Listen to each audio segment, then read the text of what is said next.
तर नमस्कार मंडळी.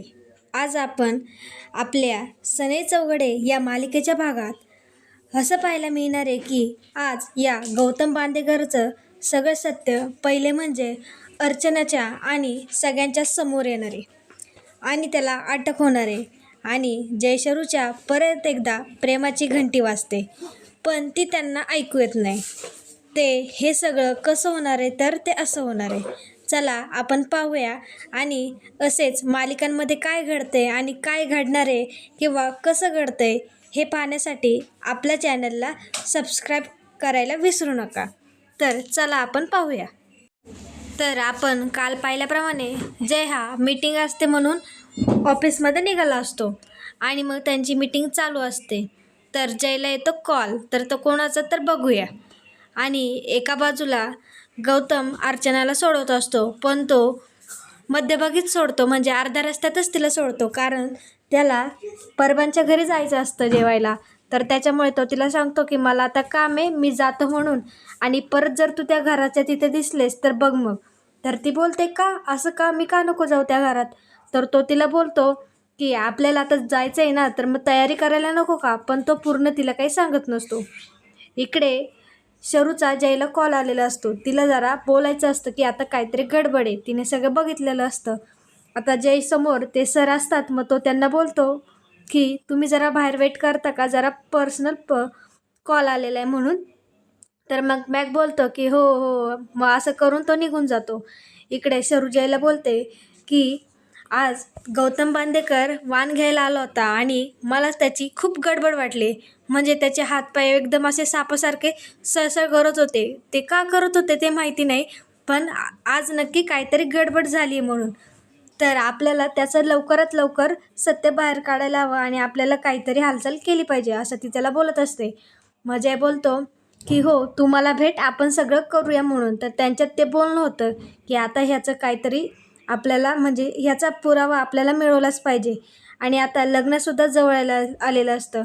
इकडे मग तो निघून गेलेला असतो गौतम. त्यामुळे मग समायरा गौतमला कॉल करते आणि विचारते तू असा अचानक का बरं गेलास. तर तो बोलतो की मी गेलो म्हणून वाचलो, नाहीतर मी आत्ता जेलमध्ये असतो. तो डायरेक्ट तिला असं बोलतो. ती बोलते का. तर मग गौतम बोलतो की माझी बायको तिथे होती आणि ती जर असती तर, म्हणजे तिने जर मला बघितलं असतं तर मग मी आताच जेलमध्ये असतो, आपलं सगळं सत्य पुढे आलं असतं. तर मग ती बोलते ती तुझी बायको होती का. तर तो हो बोलतो. ती असं मनातल्या मनात बोलते की ही त्याची बायको. तर मग त्यांचं बोलणं होतं. मग गौतम बांदेकर परत परबांच्या घरी जातो. त्यांना काही सांगत नाही की तो कुठे गेलेला असतो, तो खोटंच बोलत असतो.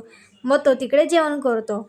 मग आता होते रात्र. मग रात्र झाल्यामुळे समायराला ए सीमध्ये झोपायची सवय असते.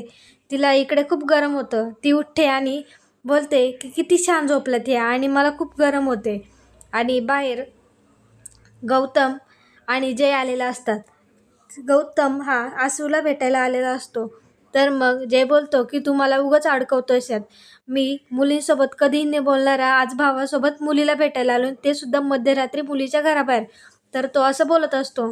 मग इकडे गौतम लगेच आशावरीला फोन करतो आणि बाहेर बोलवून घेतो. मग आशू बाहेर येते. गौतम तिचा हातात हात घेतो, पण जय हे सगळं बघत असतो. त्यामुळे मग तिचा हात सोडतो आणि आशूसुद्धा त्याला लाजते. आणि मग गौतम त्याला बोलतो, म्हणजे कानाकुणा करतो की तू तिकडे बघ म्हणून. तर मग जय बोलतो की काय मी कुठे कसा होतो आणि आता कसा झाला आहे, भावासाठी एवढं तर करावं लागतं. तर मग इकडे शर्वरीला जाग येते आणि शर्वरीच्या शेजारी तर आशू नसते. मग ती विचार करते की आशूताई कुठे गेली म्हणून. तर मग इकडे आशू बाहेर असते. मग शरू लगेच बाहेर येते. इकडे गौतम तिला बोलतो की माझा मान कुठे म्हणून. तर मग ती बोलते कसला मान. तर तो बोलतो अधिक मासाचा मान म्हणून. तर ती बोलते तो मान परबांच्या जावयांचा असतो आणि तुम्हाला परबांचा जावई होण्याची इतकी घाई लागली आहे का, आणि हसते. तर तो बोलतो हो मग माझा मान मला मिळालाच पाहिजे, तो मला दे म्हणून. तर मग ती काय करते, ती त्याला घेऊन स्वामींच्या फोटोपाशी जाते आणि तिथे अनारसे असतात आणि मग ती त्याला घेऊन जाते. तर मग इकडे जय विचार करतो अरे ही याला कुठे घेऊन गेली. मग जयसुद्धा जातो. तर मग ती येते, आशू त्याला घेऊन येते आणि तेवढ्यात शरू तिथे बाहेर आलेली असते. तर मग शरू त्यांची जरा मस्करी करते आणि जरा त्यांच्यासोबत त्याला म्हणजे गौतम आणि आशूला चिडवते. तर ती बोलते, "जीजू या या, बसा बसा लवकर." आणि मग ती आशूला सांगते की आता परबांच्या जावयाचा मान खऱ्या जावयाला मिळालाच पाहिजे आणि तू त्यांचं औक्षण कर म्हणून. ती औक्षण करत असते आणि मग शरू जयला बोलते, "ए शायनर, फोटो तरी काढ." तर मग शायनर म्हणजे जय मग त्यांचे फोटो काढतो. मग आशू त्याला अनारशाचा पहिला घास भरवते. तर मग गौतमने कधी अनारसे खाल्लेले नसतात. तो ती टेस्ट करतो आणि त्याला ती खूपच आवडतात. तो तिला बोलतो की खूप छान आहेत म्हणून. तर तो बोलतो की दादा तू पण ट्राय कर ना. तर मग गौतम त्याला सांगतो की ट्राय कर. तर तो बोलतो की नाही मला शुगर आहे, मला जास्त गोड बी खात नाही. तर मग शरू काय करते माहिती आहे का? शरू जाते आणि त्याला त्याला भरवते. तेवढ्यात आशू बोलते, "अगं तो मान जावयांचा असतो म्हणून." तर मग आता ते सगळे हँग होतात की आता शरूने तर त्याला भरवले आणि हा मान तर फक्त जावयाचाच असतो. आता काही गडबड झाली तर. आणि तेवढ्यात समायरा दरवाजा वाजवते. ती उठलेली असते आणि हे सगळे पळतात. गौतम आसावरीला घेऊन पडतो आणि जय आणि शरू एका साईडला जातात आणि ते एका साईडला जातात. तर मग समायरा विचार करते, हे ताट इथे कसं काय? हे नक्कीच कोणीतरी खाल्लं असेल म्हणून. आणि शरू आणि आशू काही दिसत नाही. त्यामुळे जर आता गौतम जर इथे त्याला भेटायला आला असेल तर तिकडे विचार करते. इकडे गौतम आणि आशू लपलेले असतात आणि तिकडे जय आणि शरू लपलेले असतात. जयचा टोल जातो आणि जय शरूच्या अंगावर पडतो. तिथेच त्यांना प्रेमाची घंटी वाजते, पण त्यांना काही कळत नाही. कारण त्यांना अजून कळलेलं नसतं की आपलं पण होऊ शकतं, आपलं लग्न पण ठरले, आपला मुहूर्त पण जवळ आलाय म्हणून. तर इकडे समायरा सगळीकडे शोधत असते की ही कुठे गेले. ती गौतम गौतम बोलून ओढत असते. मग आशू गौतमला बाहेर घेते म्हणजे आतमध्ये ओढते आणि मग आशू ते सगळे तिकडे जातात आणि आशू सांगते की तुम्ही आता जा म्हणून, आम्हाला घरात जायला लागेल, आता समायरा उठली म्हणून. तर मग ते घरात जातात. शरू त्यांना सांगते की तुम्ही इथून उडी मारून जा आणि त्या दोघी येऊन गपचूप झोपतात. तर मग इकडे समायरा येते आणि बघते. ती विचारते, "ए शरू तुम्ही आता बाहेर होता ना गं, लगेच कसे काय आल्या आतमध्ये?" तर शरू बोलते, "तू जरा मेंटल झाली का? आम्ही इथेच झोपलोय कधीपासून, तुला स्वप्न पडत असतील, तू जरा इथे घाबरत असशील, तू आज पहिल्यांदाच आली आहे ना." असं तिला सांगते आणि तिला खोटं खोटं सांगते. इकडे आशू आणि अनुमत्र हे सगळं बोलत असताना त्यांना हसायला येते. ती त्याची मजा घेत असतात कारण असं काही घडलेलंच नसतं. ती बाहेर आपल्याला बघायलाच आलेली असते. तर मग समायरा बोलते, "नाही तुम्ही खोटं बोलताय म्हणून." तर मग शरू बोलते, "गपचूप जाऊन झोप ना, तुला स्वप्न पडतात ते आणि तू त्या नादात बाहेर गेली होती म्हणून." आणि मग ती तिला झोपायला सांगते आणि त्यासुद्धा हसून एकमेकींकडे बघून झोपतात. अनुसुद्धा मध्येच हसते. मग शरू तिला पण सांगते, "झोप ना गं." मग ते सगळेजण झोपतात. आणि आता दुसऱ्या दिवशी गौतम सोफ्यावर बसलेला असतो. जयला ऑफिसला जायचं असतं त्याच्यामुळे जय येतो आणि गौतम त्याच्याकडे बघून सारखाच हसत असतो. का तर ते आपण बघूया. तो त्याला बोलतो, जय त्याला बोलतो, "तू का हसतोयस?" म्हणून. तर मग गौतम त्याची मस्करी करत असतो की तू शरूसमोर आला की तुझा ऑराच वेगळा असतो. तुझा म्हणजे तू स्वतःला विसरूनच जातो. "अरे दादा तू काय होतास? तू त्या मुलीसमोर सगळं विसरून जातो." तो त्याची मस्करी करत असतो. तर मग तो त्याला बोलतो की तू पडला आणि तो कुणासमोर पडला तर तो शरूसमोर. त्यांची मस्ती चालू होते. तेवढ्यात मग तिथे तेजस्विनी येते. तेजस्विनी त्यांना विचारते, "तुम्ही असे का खुश आहेत? म्हणजे एकदम खुश दिसताय आणि आज काय झालं म्हणून?" तर मग गौतम बोलतो, "अगं आई हा पडला म्हणून." तर मग ती बोलते, "कुठे पडला?" तर तो बोलतो, "कोणासमोर पडलं हे विचार ना." तर मग जय त्याच्या असे रागाने बघतो आणि बोलतो की "नाही नाही याचं काय ऐकते म्हणून." तर ती विचारते, "कोणासमोर पडलं सांग की." तर जय बोलतो, "नाही नाही अगं आई याचं काय ऐकते, मी जातो ह्याला ऑफिसला घेऊन." तर गौतम नाही नाही बोलतो, पण तरी पण आता जय हिला कसं काय सांगणार मी शरूसमोर पडलं म्हणून आणि शरूच्याच अंगावर पडलं म्हणून. त्याच्यामुळे मग तो त्याला घेऊन ऑफिसला जातो. इकडे मग बिंदू नेहमीसारखं बोलत असते की मुलं हे आईला काही सांगत नाही वगैरे असं तिचं चालूच असतं. आणि मग इकडे परबांच्या घरी आशूचा घाना बांगड्यांचा कार्यक्रम असतो. तिला बांगड्या भरायच्या असतात. पण तिथे समायरेने मात्र आपली स्टँडर्ड कपडे घातलेले असतात. त्यामुळे तिथल्या बायका बोलतात, "हे लग्न घर आहे आणि हिने असे का कपडे घातले?" म्हणून. तर अनु बोलते, "एक चड्डी बनियन गँग, आज हे लग्न घर आहे आणि तू इथे असे का कपडे घातलेस?" तर समायरा तिला बोलते की "तुला फॅशन माहिती नाही म्हणून, हे आजकाल असंच सगळे घालतात म्हणून मी घातले, तू जरा शांत बस." तर मग पमासुद्धा अनुला आपली शांत बसवते. तर तिच्या तोंडी कसं काय लागायचं, त्यामुळे ती शांत बसवते. इकडे आसावरी मग तयार होऊन वगैरे साडी वगैरे घालून येते आणि मग पमा तिला सांगते की आता आपण बांगड्या भरायला बसूया, म्हणून सुरुवात करूया.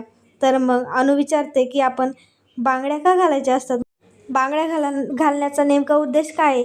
तर सुभाष तिला सांगतो की आपली मुलगी दुसऱ्या मुलाच्या घरी गृहप्रवेश करून जाते, तर मग ती 16 शृंगार करून जाते. तर त्याला एक म्हणजे ती जेव्हा गृहप्रवेश करते तेव्हा आपल्या घरात एक लक्ष्मी येते असं त्यांना ते मानतात.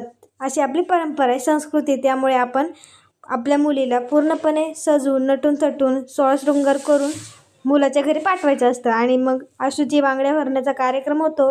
मग आशू अनुला सांगते की आपला एक फोटो काढ म्हणून. तर मग अनु फोटो काढते आणि कार्यक्रम संपन्न होतो.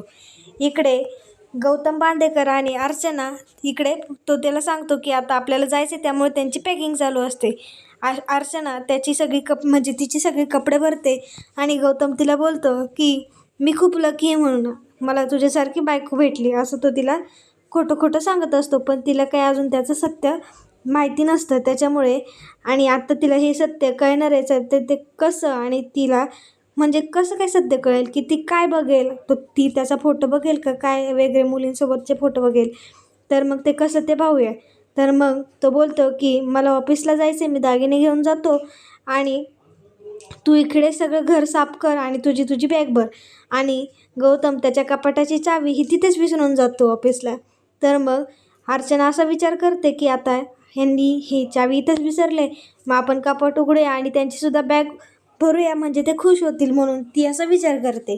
पण तिला काय माहिती असतं की तो तिला दुबईला का फटवणार असतो आणि तो स्वतः का येणार नसतो. त्याच्यामुळे ती तिच्या नवऱ्याच्या प्रेमात उतू गेलेली असते. ती कपाट उघडते आणि सगळं सामान बाहेर काढते, तेव्हा ती गौतमची फाईल बाहेर पडते आणि ती पडलेले कागद उचलते आणि बघते त्याचं आधार कार्ड, पॅन कार्ड, असे वेगवेगळे 4-4, 5-5 त्याचे आधार कार्ड असतात, 4-4, 5-5 पॅन कार्ड असतात. ती बघते आणि हँग होते की असं काय, म्हणजे हे एवढे नावं का, हे वेगवेगळी नावं का, आणि त्याचे पासपोर्ट वेगवेगळ्या नावाने असतात. तर त्याने अर्चनाला वेगळं नाव सांगितलेलं असतं आणि आसावरीच्या घरी वेगळं नाव सांगितलेलं असतं. तर तिथं असतं नाव गौतम बांदेकर. आता ती मग गौतम बांदेकर म्हणजे कोण, तर मग तिला पमाने सांगितलेलं असतं की हिच्या आशूच्या नवऱ्याचं नाव गौतम बांदेकर म्हणून. तर ते तिला आठवतं आणि ती बोलते की हे आशूला पण फसवतात म्हणून. आता तिला कळतं की हा आपल्याला फसवतोय म्हणून. आणि मग तो जेव्हा घरी येतो तेव्हा ती त्याला सगळा जाब विचारते की तुम्ही मला फसवताय म्हणून, तुम्ही मला दुबईला कशासाठी नेताय आणि तुम्ही आशूसोबत लग्न करताय ना. मी त्यांच्या घरी गेले होते तेव्हा तिने मला सांगितलं की ती गौतम बांदेकरसोबत लग्न करणार आहे म्हणून, म्हणजे त्यांचं ठरलं आहे म्हणून. तर तुम्ही मला सगळं काही सत्य सांगा. तर मग आता गौतम बोलतो तुला तर आता सगळंच कळलं आहे. तर मग तो सगळं तिला सांगून टाकतो आणि तिथे फ्लावर पॉट असतो, तो तिला बोलतो आता तुला सगळं कळलं आहे, आता तू माझं सत्य उलगडशील म्हणून तुला जगण्याचा काय अर्थ नाही. मग तो ते फ्लावर पॉट घेतो आणि तिच्या डोक्यात मारतो, तेवढ्यात ती खाली पडते. आणि इकडे जेव्हा ऑफिसमध्ये शरूचा जयला कॉल येतो तेव्हा जय आणि शरूचा प्लॅन झालेला असतो की त्यांनी जर आपल्याला घराबाहेर बघितलं तर मग ते फरार होतील, नाहीतर काहीतरी करतील किंवा ते घराबाहेरच येणार नाही. त्यामुळे आपण डायरेक्ट पोलीस घेऊनच तिकडे जाऊया म्हणून. ते दोघे तिथंच असतील असं तो त्यांचा प्लॅन ठरतो. मग तेवढ्यात ते पोलीस घेऊन तिथे येतात. तर अर्चनाला त्या अशा अवस्थेत बघतात आणि गौतम तर तिथेच असतो आणि त्याचे सगळे कागदपत्र तिथेच पडलेले असतात. तर मग पोलीस त्याला अटक करतात आणि त्यांचे सगळे सत्य, त्याचे पुरावा सगळा त्या पोलिसांना मिळालेला असतो. त्यामुळे जय त्याला बोलतो की आता तुझा पापाचा खडा भरलेला आहे आणि तुझं सत्य हे सगळ्या जगासमोर येणार आणि आशूसुद्धा वाचणार आणि आशूचं आणि माझ्या भावाचंच लग्न होणार. आणि तो मग पोलीस त्याला घेऊन जातात.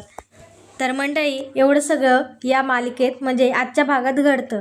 तर आता पुढे आपल्याला पुढच्या भागात असं पाहायला मिळेल की आता गौतम बांदेकरला नक्की कोणती शिक्षा होईल आणि अर्चनाला मार लागल्यामुळे ती जगते की मरते हे आता आपल्याला कळेलच. आणि ह्या मालिकेत अजून काय काय घडतंय हे पाहायला विसरू नका आणि आपल्या चॅनलला सबस्क्राईब नक्कीच करा. धन्यवाद.